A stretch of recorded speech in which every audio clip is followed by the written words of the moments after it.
गरुड़ पुराण के अनुसार मनुष्य का मांस खाना पाप है या पुण्य।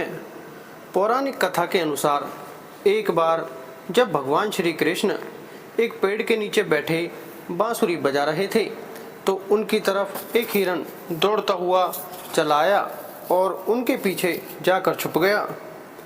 वो हिरण बहुत ही घबराया हुआ था। भगवान श्री कृष्ण ने उस हिरण के सिर पर हाथ फेरते हुए कहा, क्या हुआ, तुम क्यों छुप रहे हो।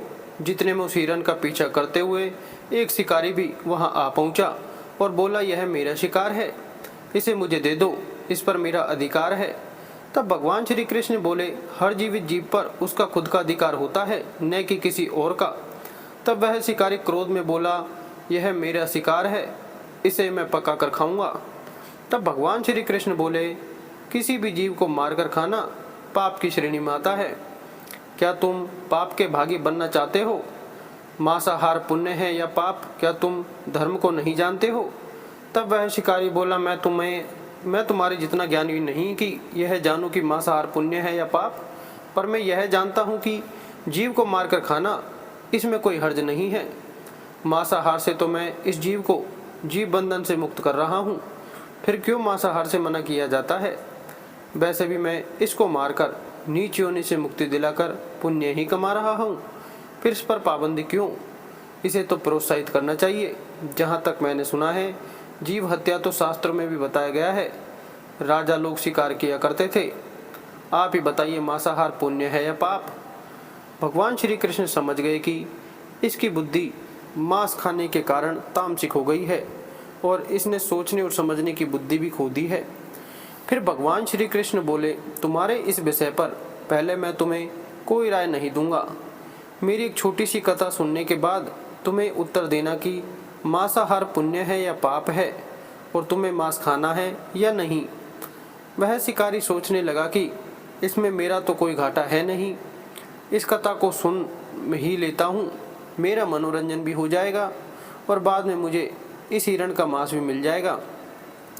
तो भगवान श्री कृष्ण ने शिकारी से कहा कि सुनो, एक बार मगध में खाद्य संकट खड़ा हो गया तो अन्न का उत्पादन भी कम हो रहा था। राजा को चिंता हुई कि यदि इस समस्या का शीघ्र निदान नहीं किया गया तो संरक्षित अनाज कोष भी खत्म हो जाएगा और संकट भीषण हो जाएगा। तो राजा ने अपनी राज्यसभा में मंत्रियों से पूछा, देश की खाद्य समस्या को सुलझाने के लिए सबसे सस्ती वस्तु क्या है। मंत्रीगण सोच में पड़ गए। चावल, गेहूं, आलू इत्यादि पदार्थों को उगाने के लिए बहुत श्रम करना पड़ता है। वह तभी प्राप्त होते हैं जब प्रकृति का प्रकोप न हो। ऐसे में तो कुछ सस्ता हो ही नहीं सकता। तभी शिकार का शौक रखने वाले एक मंत्री ने सोचा कि यही उत्तम अवसर है, क्यों न अंधाधुंध शिकार के लिए राजा की अनुमति ले ली जाए। उसने सभा में कहा कि सबसे खाद्य पदार्थ है मांस, इसके लिए धन का खर्च भी नहीं है और पौष्टिक खाना भी मिलता है। सभा में सभी मंत्रीगणों ने इस बात का समर्थन कर दिया, लेकिन मगध के मंत्री अभी भी चुप थे।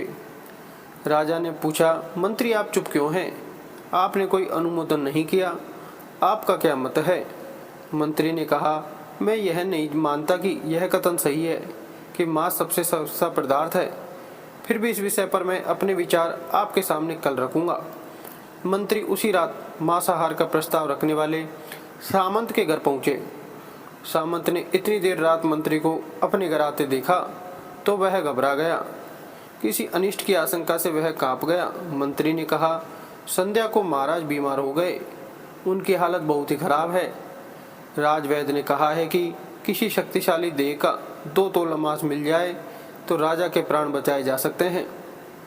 आप महाराज के सबसे विश्वास पात्र हैं, इसलिए आपसे योग्य और कौन होगा। इसके लिए आप जो भी मूल्य लेना चाहें ले सकते हैं। आप कहें तो इस काम के लिए मैं आपको 1 लाख स्वर्ण मुद्राएं भी दे सकता हूँ। एक बड़ी जागीर भी आप मांग सकते हैं। बस आप अपनी इच्छा कहें, मैं तलवार से आपके हृदय को चीरकर बस 2 तोला मांस निकाल लूँगा। यह सुनकर सामंत के चेहरे का रंग फीका पड़ गया। वह सोचने लगा, जब जीवन ही नहीं रहेगा तो लाख स्वर्ण मुद्राओं का मैं क्या करूँगा और बड़ी जागीर भी किस काम आएगी।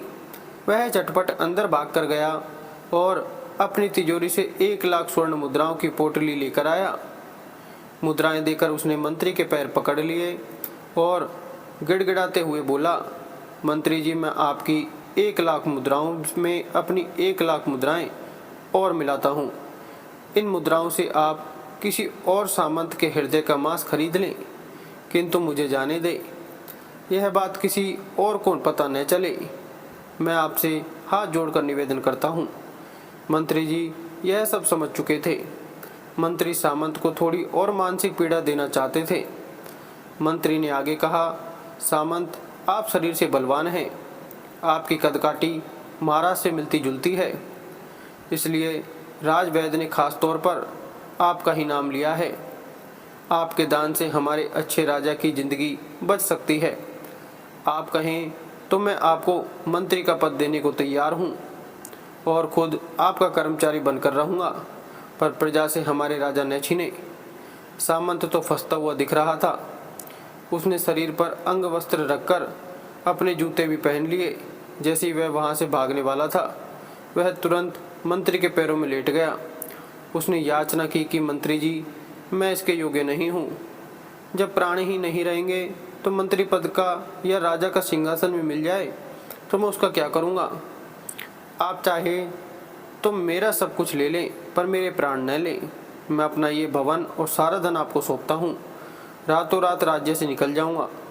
इतना कहकर वह अपने घोड़े की ओर भागा और जैसे ही अपने घोड़े पर बैठने लगा और आवाज़ आई कि तुम तो जा रहे हो और तुम्हारे अपने परिवार को पीछे छोड़े जा रहे हो, सामंत बोला, मेरे अपने प्राण से प्रिय कुछ भी नहीं है। जब जीवन ही नहीं रहेगा तो कुटुंब का क्या करूँगा। जीवन रहा तो ऐसे ही सुखी रह लूँगा। इतना कहकर घोड़े पर छलांग लगाकर भी बैठ भी गया। वह अभी चलने को ही था कि मंत्री ने घोड़ी की लगाम पकड़ ली। वह सामंत से बोला, भागने की जरूरत नहीं है, आप आराम से घर पर ही रहें, मैं किसी दूसरे सामंत के घर जाता हूँ। यह कहकर मंत्री वहाँ से चले गए। मंत्री के वहाँ से जाने पर सामंत के अंदर कुछ जान तो आई, परंतु बेचैनी बनी रही। उसकी नींद खराब हो चुकी थी। मुद्राएं लेकर मंत्री बारी बारी से सभी सामंतों के घर पहुँचे और सभी से राजा के लिए हृदय का 2 तोला मांस मांगा, परंतु कोई भी देने के लिए राजी नहीं हुआ। सबने अपने बचाव के लिए मंत्री को किसी ने 1 लाख तो किसी ने 2 लाख मुद्राएं तक दे दी। इस प्रकार मंत्री ने एक ही रात में लाखों स्वर्ण मुद्राएं जमा कर ली। फिर सुबह होने से पहले ही अपने महल में पहुंच गया। अगले ही दिन राज्यसभा में सभी सामंत समय से पहले ही पहुंच गए। सभी यह जानना चाहते थे कि राजा स्वस्थ है कि नहीं, लेकिन कोई भी किसी से भेद नहीं खोला था। सबको राजवैद्य की तलाश थी, उनसे ही उन्हें कुछ सूचना मिल सकती थी। मंत्री ने सैनिकों को आज्ञा दे रखी थी कि जब तक महाराज राज्यसभा में न आए तब तक किसी भी सामंत को भी महल से बाहर जाने की आज्ञा नहीं है। राजा सभा में अपनी चिर परिचित गति में आए और अपने सिंहासन पर आके बैठे। सभी सामंतों ने देखा, कहीं से भी राजा उन्हें अस्वस्थ नहीं लगे। उन्हें तो कुछ हुआ ही नहीं था। मंत्री ने उनसे झूठ बोला। हर सामंत के मन में यही विचार चल रहा था, पर कोई भी किसी और को कुछ भी नहीं बोल रहा था। तभी मंत्री ने राजा के समक्ष 40 लाख स्वर्ण मुद्राएं रख दी। राजा ने पूछा, ये स्वर्ण मुद्राएं किसके लिए हैं और कहाँ से आई। मंत्री ने कहा, 2 तोले मांस के लिए इतनी धनराशि जुटाई है पर मांस नहीं मिला। अपनी जान बचाने के लिए सामंतों ने यह मुद्राएं दी हैं। अब आप यह विचार कीजिए कि मांस कितना सस्ता है। राजा को बात समझ में आ गई। उन्होंने प्रजा को अतिरिक्त परिश्रम करने का निवेदन किया और राजा के अनाज भंडार में से अनाज निकालकर श्रमिकों को दिया गया। उन्होंने पौष्टिक सब्जियों की खेती का तुरंत आदेश दिया। वह 40 लाख स्वर्ण मुद्राएं इसी कार्य के लिए और श्रमिकों के कल्याण के लिए खर्च की गई। ऐसे साग सब्जी तेजी से उगी जिससे प्रजा का कल्याण भी हुआ और पौष्टिकता भी मिली।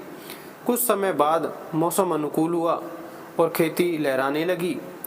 इस प्रकार राज्य से खाद्य संकट दूर हुआ। परमात्मा से यह ज्ञान पाकर शिकारी परिपूर्ण हो गया और उसे ज्ञान की प्राप्ति हो गई और वह जान गया कि महानता जीवन लेने में नहीं बल्कि जीवन देने में है। शिकारी भगवान श्री कृष्ण के आगे हाथ जोड़कर वहां से चला गया और उसने कसम खाई कि वह अपने संपूर्ण जीवन में किसी को भी कभी चोट नहीं पहुंचाएगा। भगवान श्री कृष्ण हमें इस कथा के जरिए समझाना चाहते हैं कि हम यह न भूलें कि जिस तरह हमें अपनी जान प्यारी है उसी तरह सभी जीवों को अपनी जान प्यारी होती है। वीडियो अगर पसंद आया हो तो वीडियो को लाइक और चैनल को सब्सक्राइब करें और अपने दोस्तों के साथ शेयर करें। धन्यवाद।